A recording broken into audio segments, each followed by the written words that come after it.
시간이 지날수록 인터넷과 스마트폰의 사용이 저연령층으로 확대되고 있습니다. 게다가 온라인 환경은 나날이 폭력적이고 선정적으로 변해가고 있는데요. 청소년들에게 악영향을 미치고 있습니다. 최근엔 인터넷 중독으로 정상적인 생활을 하지 못하는 청소년들이 늘고 있다는데요. 과연 예방책은 없는지 확인해보는 시간 가져보겠습니다. 먼저 서울시립 창동아이웰센터의 이정임 부장님 모셨습니다. 안녕하세요. 안녕하세요. 네. 다음은 미디어 중독 연구소의 이형초 소장님 모셨습니다. 안녕하세요. 안녕하세요. 예. 자, 일단 자녀의 인터넷 중독 걱정하는 부모님들이 부쩍 늘었습니다. 저도 사실 그 휴대폰에서 눈을 떼지 못하는 네. 아들이 하나 있어서 걱정인데요. 청소년의 인터넷 중독 얼마나 심각한지 좀 알고 싶은데요. 네, 우선 실태조사 결과를 좀 말씀드리고 싶은데요. 네. 한국정보화진흥원에서 17개 시군구에 2만 명 대상으로 스마트폰 과의존 실태조사를 실시했습니다. 그러니까 결과적으로 말씀드리면 스마트폰 과의존 위험군이 한 18.6% 정도라고 결과가 네. 나왔는데요. 네. 연령층으로 보면 유아동이 19.1%, 청소년이 30.3%, 네. 성인이 17.4% 정도로 나왔습니다. 네. 작년 대비해서 과의존 위험군이 한 0.8% 상승을 했는데요. 네. 그 상승세는 소폭 좀 둔화됐다고 할까요? 네, 상승세는 둔화됐다. 네, 상승세는 둔화됐는데 그 유아동 그 친구들의 그 중독 비율이 최근 3년간 중에 가장 크게 이번에 이제 6.8% 정도가 나왔습니다. 그래서 유아동 대상 어떤 개입이 좀 심각한 시점이 아닌가라고 생각할 수 있는데 네. 그럼에도 불구하고 가장 높은 비율을 차지하고 있는 건 청소년이죠. 아, 그래요? 네. 아니, 그런데 이런 시각들도 있어요, 부장님. 기본적으로 세상이 점점 더 인터넷을 활용하는 것이 기본이 돼가고 있잖아요. 그렇죠. 그러니까 네. 당연히 나이가 어려서부터도 접하게 되는 게 당연한 거고, 네. 그리고 또 그런 그 환경에 놓여 있다 보면은 네. 중독에 빠지는 그러니까 과의존에 빠지는 사람들이 조금씩 늘어나는 거는 자연스러운 현상 아니냐 이런 지적들도 있거든요. 네, 그 맞는 말씀인데요. 예. 과거에 저희 이제 정부에서 내놨던 그 인터넷 스마트폰 중독에 관련된 대책 중에서는 예. 1차, 2차에는 이제 이 위험하니까 회피해야 된다. 혹은 그 위험군을 분류해서 또 분류하고 거기에 맞는 치료를 해야 된다. 예. 이런 관점에서 있었는데요. 예. 3차 요번에 나온 3차 계획에서는 예. 아니다. 그렇게 회피하거나 하기보다는 그 바른 사용을 지원하도록 바뀌어야 된다라고 예. 계획이 나왔습니다. 아. 그래서 아이들의 사용 시간에 대한 개념보다는 예. 어떻게 쓰게 하는지에 대한 지도가 더 아하. 중요하다고 생각이 됩니다. 아, 그러니까 그런 지도를 하게 되는 그런 바뀐 정책에서도 네. 이 과의존되어 있는 학생들이나 혹은 유아동들은 문제이기 때문에 그런 부분에 대해서는 일정한 그런 어떤 변화들이 좀 있어야 되겠다 이런 입장이군요. 네. 지금 사실 우리가 과의존이다라는 표현을 써줬는데 어느 정도가 인터넷 중독이다 이렇게 얘기를 하는 거죠? 이제 스마트폰은 누구나 다 쓰다 보니까 중독이란 용어보다는 과의존으로 이제 국가에서 좀 바꾸셨고요. 네. 그래서 그 과의존은 중독의 개념으로 보자면 내성이라든지 금단 증상이라든지 일상생활 장애가 있을 때 우리가 중독이라고 용어를 쓰는데 예. 과의존이라고 할 때는 스마트폰에 있어서 이 스마트폰이 생활의 가장 중심이 되는 어떤 네. 현저성이 나타나고 예. 그로 인해서 문제가 분명하게 발생하고 있고 그럼에도 불구하고 이런 조절을 하는데 계속 실패를 하게 될 때 그래서 우리가 그걸 고위험군이라고 할 때는 현저성이나 조절 실패나 어떤 문제적 결과가 있는 이 세 가지가 다 나타날 때 우리가 고위험군이라고 얘기를 하고요. 예. 그다음에 잠재적 위험군이라고 할 땐 이 세 가지 중에 한두 개가 나타날 때 그래서 아까 이정민 선생님 말씀하신 그 통계 결과에서는 이 고위험군과 잠재적 위험군을 다 포함해서 18.6%가 이제 스마트폰 사용에 문제가 있다라고 우리가 보고 있죠. 그런데 전혀 스스로 절제하지 못하는 그런 친구들이 이제 고위험군에 속해 있는 친구들인가요?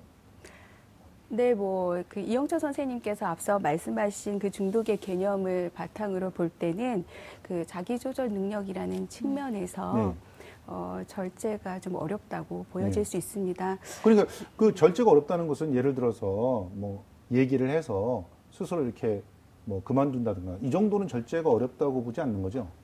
어느 정도가 절제가 어렵다고 볼 수 있는 건가요? 그 절제가 어렵다고 하는 것은 아까 이현철 선생님께서 말씀하신 그 중독이었던 유형 가운데 이제 문제적 결과 스마트폰을 많이 이렇게 쓰게 됨으로써 발생하는 심리, 사회적, 뭐 신체적 문제에도 불구하고 지속적으로 쓰는 것을 이야기하는 거거든요. 아, 예. 왜 그 부분에 있어서는 이제 부모들이 옆에서 아무리 말로 타이르거나 어떤 개입을 하더라도 그게 개입이 이제 적절하게 뭐 들어가지 않는다.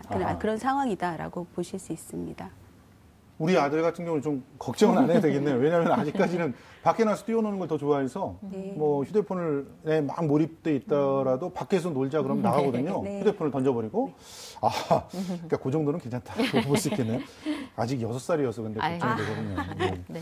이제 인터넷 중독을 자가 진단할 수 있는 기준이 있죠. 네, 그렇죠. 예. 국가에서 만든 뭐 스마트폰 중독 척도나 인터넷 중독 척도가 있는데 이 척도에서 보면 유아동 뭐 이번에 이제 그 통계 결과에서도 본 것처럼 3세에서 9세까지는 부모님한테 여쭤봐요. 예. 유아동의 그걸. 그래서 예. 이제 8개 문항이 있고, 예. 그다음에 청소년 이상 성인에게는 대략 이제 9개에서 10개 문항이 있습니다. 그걸 통해서 보면 아까 말씀드렸던 것처럼 일상에 어떤 정말 장애가 분명하게 나타나느냐, 몇 점 이상이냐 이런 컷오프 스코어가 있는데 어떤 그 제일 중요한 건 신체적, 심리적, 정서적, 사회적 문제가 발생하는데도 불구하고 분명한 문제가 발생해요. 이게 그냥 지금 말씀하신 것처럼 뭐 6살 아이가 다른 거 안 하고 이것만 갖고 논다 이런 정도 수준이 아니라 일상상에 분명한 장애가 나타나고 그로 인해서 조절해야 되는 거 알지만 조절하지를 못하고 스스로가 절대로 그리고 나서 그걸로 인해서 오히려 대인관계를 잘 맺자고 스마트폰을 시작하는 건데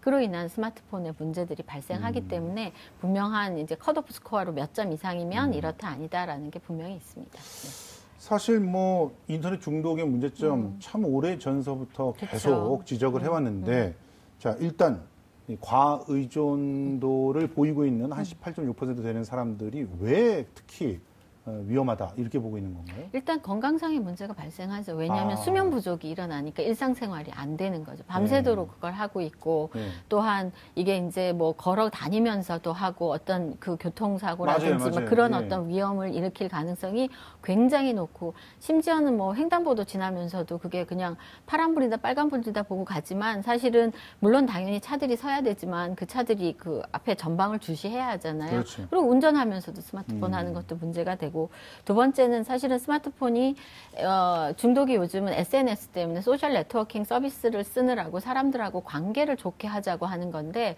오히려 뇌에서는 공감 능력이 떨어져요. 스마트폰을 많이 썼을 때. 그래서 대인관계 문제들이 생기고 가족관계 갈등이 생기고 또한 그로 인해서 왕따의 어떤 카톡 문제 뭐 여러 가지 카톡으로 인한 왕따 문제니 대인관계 문제가 발생하고 당연히 외부 활동이 부족하고 또 그 학생들이라면 성적 저하가 당연히 일어나겠죠. 일상생활이 안 되니까. 그런 것 혹은 스마트폰이라고 하면 어떤 우리가 청소년들이 별로 좋지 않은 그런 앱이라든지 그런 내용들에 노출될 가능성도 크고요. 네.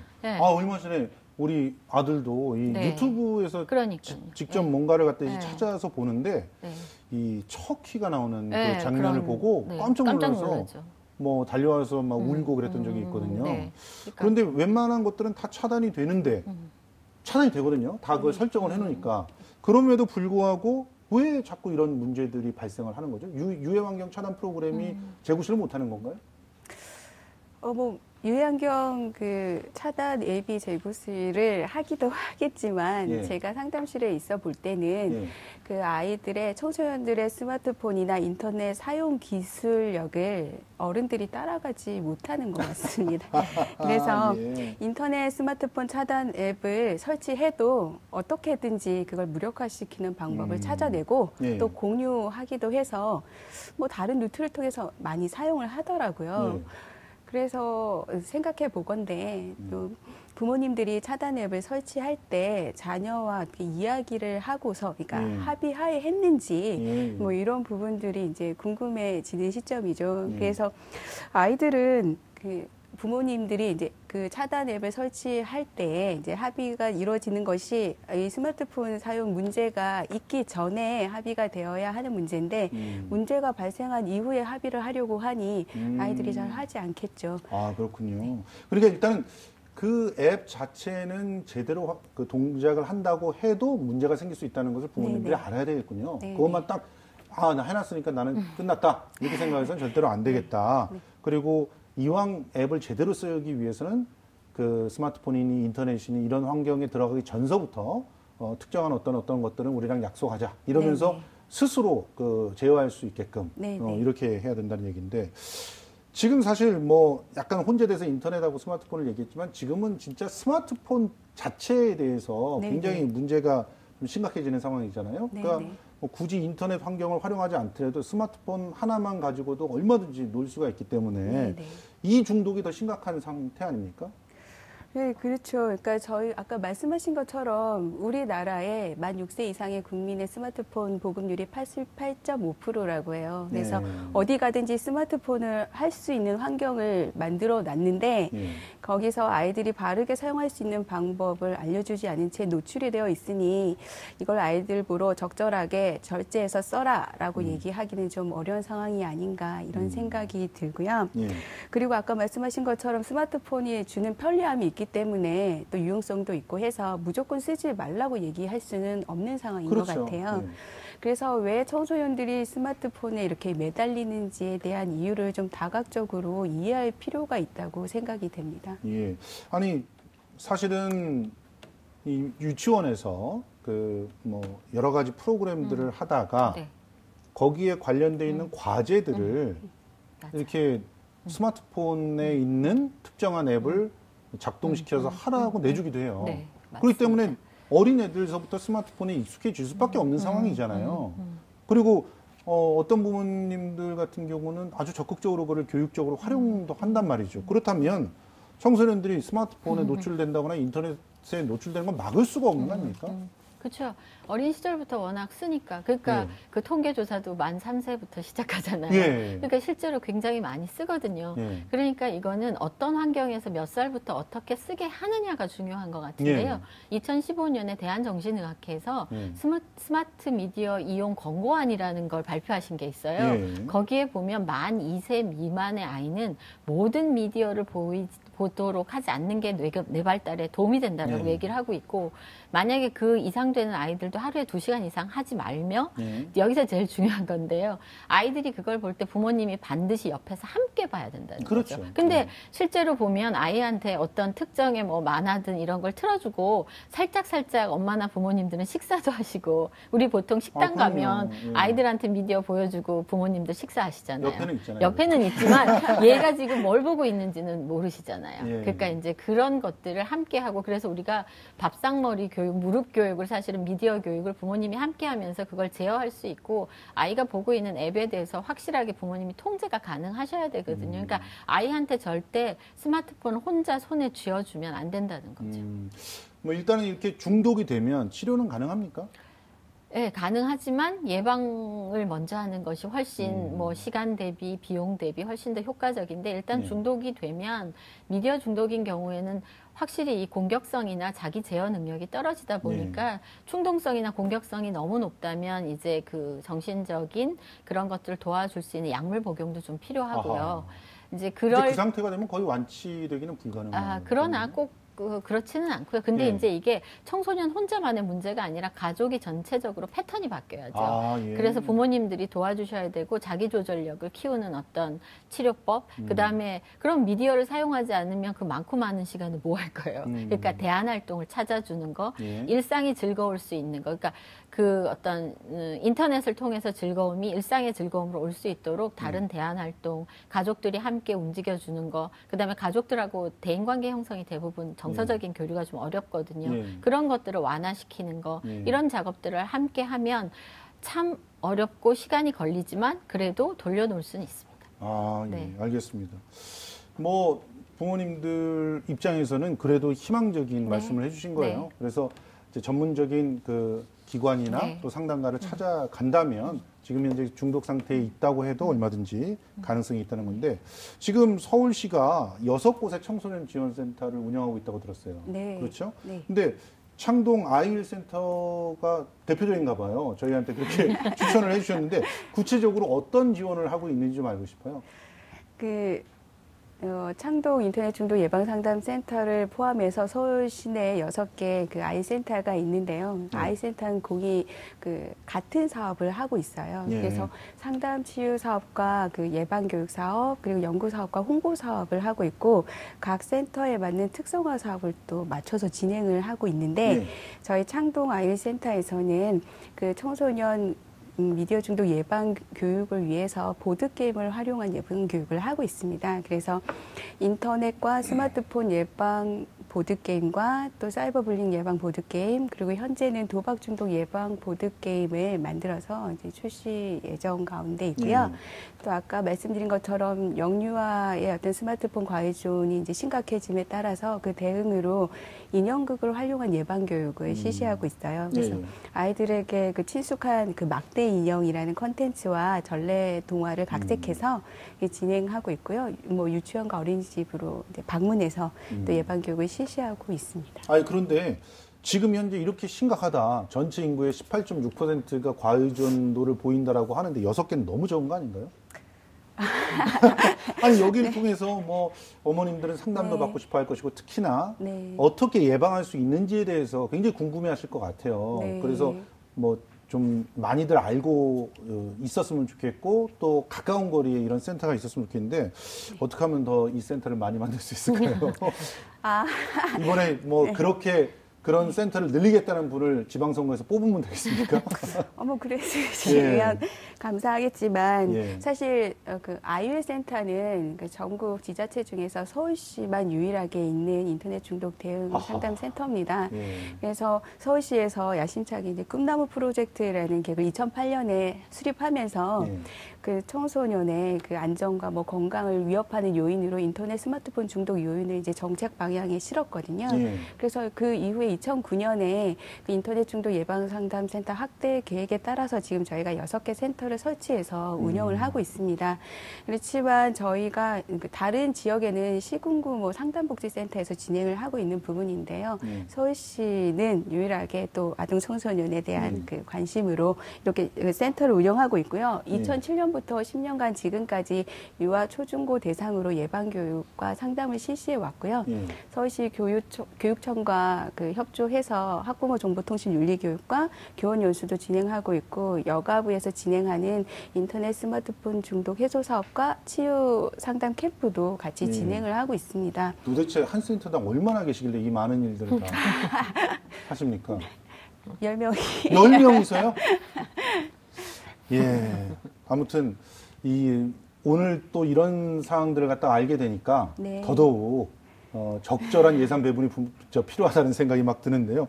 자, 일단 그 궁금한 것들 몇 개를 더 여쭤볼게요. 그 인터넷 중독을 호소하고 있는 청소년들 있잖아요. 이런 친구들이 어떤 특이점들이 있다면서요? 그러니까 일종의 우리가 그 스마트폰 미디어는 워낙 편리하고 누구나 쓰기 때문에 사실은 청소년들이라면 누구라도 빠질 수밖에 없는 환경에 있어서 누구라도 중독될 수 있는데요. 그렇죠. 그러면 다 중독일까? 근데 그렇진 않잖아요. 보면 일단 그 미디어에 많이 빠져 있는 친구들 꼭 원인은 아니지만 인과론적으로 보기는 어렵지만 다른 그 청소년들에 비해서 일단 대인관계가 조금 더 어렵거나 아니면 가족관계 친밀감이 좀 떨어지거나 아니면 학교 생활에 어떤 재미가 다른 친구들보다 많이 못 느끼거나 스트레스가 많음에도 불구하고 스트레스 대처 능력이나 내구력, 참을 수 있는 힘이 좀 떨어지고 그 미디어 말고는 다른 재밌는 여가 활동들을 별로 많이 알지 못하고 있는 경우에 이제 미디어랑 만나게 되면 중독될 가능성이 굉장히 높아진다라고 연구 결과들은 얘기하고 있습니다. 아니 그러면 역으로 발상의 전환을 해서 이 너무나 치열한 입시 위주의 교육을 지금 초등학교서부터 그냥 입시 경쟁에 내몰리잖아요. 초등학교 4학년서부터 지금 난리거든요. 그거를 완화시키면 상대적으로 이런 곳에 빠지는 친구들을 잡아줄 수 있다는 얘기네요. 그 사회적인 스트레스를 완화시키는 교육 정책도 하나의 요소가 될 수 있죠. 그런데 한편으로는 또 뭐 그 청소년들의 큰 환경이 두 가지 환경을 볼 수 있죠. 학교 환경과 가정 환경. 근데 이제 학교 환경에서 공부를 잘 못하더라도 학교 가는 게 즐거운 친구들은 친구 만나는 게 좋아서 가는 거고요. 예. 가정 내의 어떤 그 가족 관계의 친밀감, 이 두 가지의 환경 중에 한쪽 환경이라도 청소년의 스트레스 해소에 도움이 된다면 예. 미디어에 빠지는 것들을 좀 도와줄 수가 있는데 예. 건강한 습관을 갖도록 이제 가정 내에서 하셔야 될 필요가 있긴 하거든요. 어떤 습관이 건강한 그러니까 예를 습관인가요? 들자면 예. 집에 들어오면 스마트폰이 그 침실에 있거나 예. 식탁으로 가거나 예. 책상 위에 있을 필요가 없다는 거죠. 온 예. 가족의 스마트폰 한 곳에 공동의 공간에다 둬야 될 필요가 있고요. 그 제가 알기로는 학교나 학원에서는 하는 걸로 알고 근데 있는데. 이제 집에서 예. 그렇게 해야 왜냐하면 이게 옛날처럼 컴퓨터나 되면 예. 물건이고 오며 가며 부모님들이 잔소리할 수 있지만 예. 이제 스마트폰은 침대에 갖고 들어가서 이루고 있으면 이거 자는 건지 어떻게 확인이 불가능하잖아요. 그러니까 그리고 내가 얼마나 스마트폰을 쓰고 있는지를 확인할 수 있는 앱을 온 가족이 깔아서 그러면 이제 시간이며 사용하는 앱이며 뭔가를 다 알 수 있거든요. 그러니까 예, 좋은 아이디어. 예, 그래서 그런 어떤 인식을 할 수 있는 앱을 까는 거, 그 다음에 랜덤 채팅을 하지 않는 거, 그건 왜냐하면 여러 가지 문제들이 많이 그렇죠. 발생할 수 있거든요. 그리고 밤 늦게는 스마트폰, 뭐 예를 들어서 우리가 왜 그 다이어트 할 때 우리 집 뭐 부엌은 밤 9시면 문을 닫습니다처럼 아하. 우리 집은 밤 12시가 되면 스마트폰이 꺼집니다. 그래서 부모님부터 좋네요. 이제 예. 그런 것들을 하시는 거. 그 다음에 이제 우리가 그 스트레스에 대한 내구력을 좀 키울 수 있도록 어렸을 때부터 여러 가지 여가 활동을 좀 시키고 뭐 운동이니 뭐 그래서 그 스마트 미디어도 다른 여가 활동 중에 하나가 될 수 있도록 하는 게 중요하고요. 그다음에 이제 가족 간에 아무래도 그 친밀감이라는 거 그런 것들을 잘 가질 수 있도록 하는 것이 가장 큰 그 예방할 수 있는 방법이라고 할 수 있습니다. 알겠습니다. 자, 뭐 그러면 이 인터넷 중독 예방을 위한 서울시의 대책 좀 간단하게 좀 정리를 해 주실까요? 서울시의 대책은 서울시에서 아까 말씀드린 바와 같이 그 인터넷 중독 그 예방상담센터 확대 계획에 따라서 지금 설치를 운영하고 있지 않습니까? 그 관련돼서 저희가 기존에 하고 있던 상담치유 사업과 예방 사업을 좀 더 활성화시킬 필요가 있고요. 그 관련된 지금 그 스마트폰을 사용함에 따라서 발생되는 다른 영역으로서의 문제들이 좀 많이 발생하고 있거든요. 예를 들면 뭐 음란물이나 아니면 그렇죠. 도박 뭐 이런 문제들이 발생하고 있어서 이것들에 대해서 어떻게 저희가 또 선제적으로 개입해서 나갈지에 대한 연구 사업도 향후 필요하다고 생각되고 진행 중에 있고요. 함께 그 홍보 캠페인도 마련 중에 있습니다. 예. 좀 개인적인 바람은 뭐 지원센터도 좀 많아지고 또 여기에 대한 예산도 좀 늘려서 보다 쉽게 도움을 받았으면 좋겠는데요. 마지막으로 이제 청소년께 당부의 말씀 한 말씀씩 좀 해주십시오. 네, 청소년들이 자신의 삶에서 좀 중요하다고 생각하는 곳에 투자를 좀 했으면 좋겠습니다. 그러니까 가상 세계에서 자신의 어떤 그 레벨을 올리기 위해서 이제 급급하는 이유도 있겠지만은 그보다 그 자신의 삶을 좀 더 소중하게 생각해서 우리가 지금 살고 있는 이 세상이 좀 내가 바라고 원하는 대로 살아갈 수 있는 환경적 분위기는 비록 아니라 할지라도 자기를 좀 사랑하고 좀 소중하게 다뤘으면 좋겠다는 마음과 상담센터의 문턱이 여전히 높더라고요. 그래서 인터넷 중독 예방 상담센터라고 하니까 이 중독이라는 단어도 걸리고 상담을 받으러 간다는 자체도 여전히 좀 어렵게 여겨지나 보더라고요. 그래서 부모님들께서 문제가 더 크게 생기기 전에 혹은 더 어렵게 여기지 마시고 상담실을 이용해 주시면 좋겠다는 바람이 있습니다. 예. 어떤 네. 우리가 이제 4차 산업혁명 뭐 이런 얘기가 나오면서 청소년들이 또 무엇을 준비해야 될까 막 이런 것들에 너무 관심을 갖는데 그거보다는 정말로 시시각각 변하는 그 미디어 환경에 청소년 자신의 마음을 어떻게 지킬 수 있는가 자기 통제력에 대한 관심들을 좀 가졌으면 좋겠고요. 마지막으로는 저는 국가에 바라는 건데 예방이나 치료나 상담을 어떻게 할 건가 보다는 사실은 스마트폰이라는 기계가 아동이나 노인이나 성인이나 똑같은 기계를 쓴다는 것 자체가 저는 문제라고 생각이 됩니다. 그래서 미디어 기기 자체가 나올 때 아동이나 청소년을 보호할 수 있는 기능들을 장착해서 그 아이들에게 주고 이걸 어떻게 사용하라고 하는 게 더 맞지 않나. 국가에서 그런 것들에 대한 법안 마련이 필요하다고 생각합니다. 이게 가정의 문제로만 돌릴 것이 아니라. 좋은 지적이라고 생각합니다. 사실 기업한테 뭘 요구하는 거에 대해서 굉장히 소극적인 정부를 우리가 갖고 있는데 이제는 우리가 당당하게 우리 정부에게도 요구를 해서 기업에게 국민들을 지킬 수 있는 그런 대안들을 좀 내놓으라고 얘기할 필요도 있지 않나 이렇게 생각을 합니다. 자, 지금까지 창동 아이웰센터의 이정인 부장님, 미디어 중독연구소의 이형초 소장님 모시고 청소년 인터넷 혹은 스마트폰 중독의 위험성 예방책 얘기 나눠봤습니다. 두 분 감사합니다. 감사합니다. 고맙습니다.